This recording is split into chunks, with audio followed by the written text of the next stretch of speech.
तो पाकिस्तान एक मजाक मुल्क तो है, तो मैं भी आपको एक मजाक सुनाता हूँ।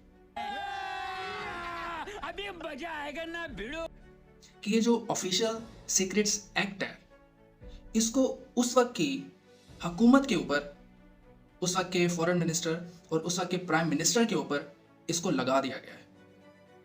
वाह क्या सीन है, वाह क्या सीन है। होता इसमें यह है कि ऑफिशियल सीक्रेट एक्ट जो है वो हुकूमत इस्तेमाल करती है अपने अंडर काम करने वाले मिलिट्री ऑफिशियल्स के ऊपर या अपने अंडर काम करने वाले ब्यूरोक्रेट्स के ऊपर, क्योंकि जो लोग सरकार की नौकरी करते हैं वो अवाम को रिप्रेजेंट नहीं करते। तो अगर वो हुकूमत की कोई बात, हुकूमत के अंदर की कोई बात दुनिया को बता देंगे या मीडिया को बता देंगे, तो फिर हुकूमत उनके ऊपर ऑफिशियल सीक्रेट एक्ट लगाती है, ना कि ऑफिशियल सीक्रेट एक्ट को उस वक्त की हुकूमत के ऊपर लगा दिया जाता है। अरे कहना क्या चाहते हो? तो इस बात को मजीद समझने की कोशिश करते हैं।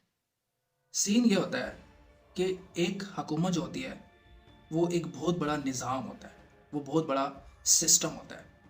उसके अंदर बहुत सारे कागजात होते हैं, बहुत सारी कम्युनिकेशन होती है, एक मुल्क का दूसरे मुल्क के साथ भी ताल्लुक़ होता है, उसमें भी कम्युनिकेशन हो रही होती है, डिप्लोमेसी हो रही होती है, साइफर्स आ रहे होते हैं और साइफर्स जा रहे होते हैं।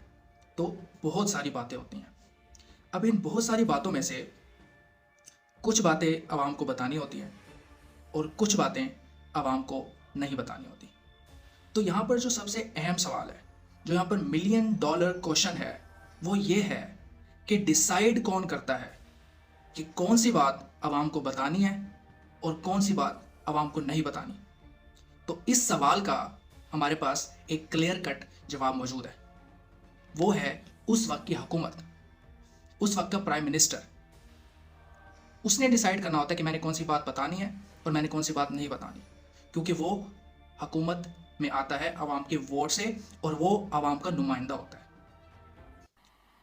मजा नहीं आ रहा है। अब इस बात को हम एक इंटरनेशनल मिसाल से समझने की कोशिश करते हैं।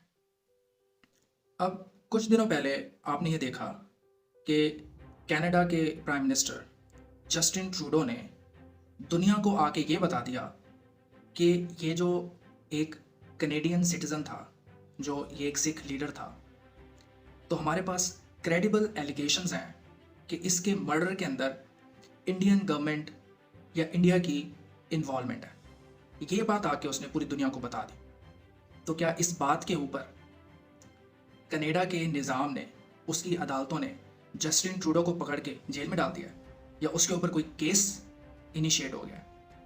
ऐसा कुछ भी नहीं हुआ। ठीक है, अब यहाँ पर मेन सवाल ये है, ये भी बनता है सवाल कि अगर कोई प्राइम मिनिस्टर वाकई ही कोई गलत बात कर दे जो मुल्क के मफाद में ना हो, तो फिर क्या होगा? तो फिर सिंपली ये होगा कि जमहूरियत में इलेक्शंस होते हैं।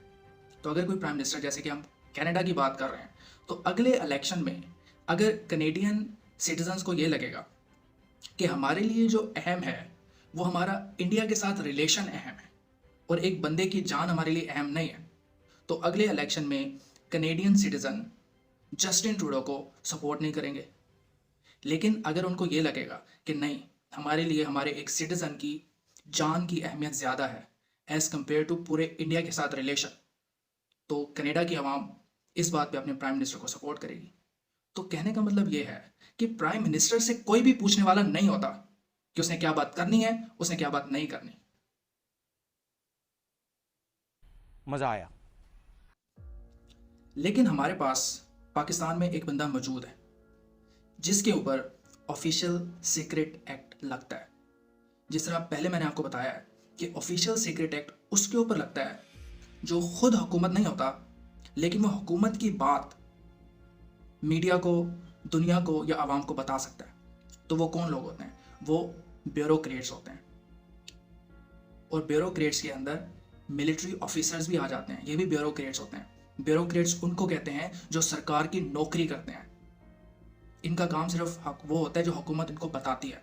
ये ना आवाम से कम्युनिकेट कर सकते हैं, ना ये मीडिया से बात कर सकते हैं और ना ये दुनिया से कोई बात कर सकते हैं।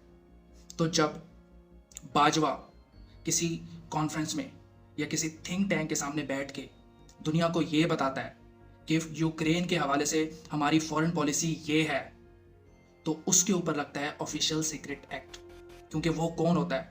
पाकिस्तान की फॉरेन पॉलिसी को बताने वाला। 7 बार बोल रहे हैं, पढ़ने निकले वाले छात्रों को राजनीति से दूर रहना चाहिए, हैं? तो साइफर का केस एक ऐसा केस है कि इसको अदालत को सुनना भी नहीं चाहिए था। मतलब कि अगर इस केस को कोई अदालत के सामने लेके जाता तो अदालत कहती कि यार ये केस सुनने के काबिल नहीं है। लेकिन दूसरी तरफ इस बकवास केस के ऊपर आपको पता है कि इन लोगों की क्या उम्मीदें हैं? इन लोगों की इस बकवास केस के ऊपर ये ख्वाहिशात हैं, ये उम्मीदें हैं कि इस केस की मदद से हम इमरान खान को पूरी ज़िंदगी जेल में डालेंगे और हमारा बस चला तो इस केस के ऊपर हम उसको सजाए मौत भी दे देंगे। ये इनकी इस केस के ऊपर उम्मीदें हैं और ये इनकी सोच है।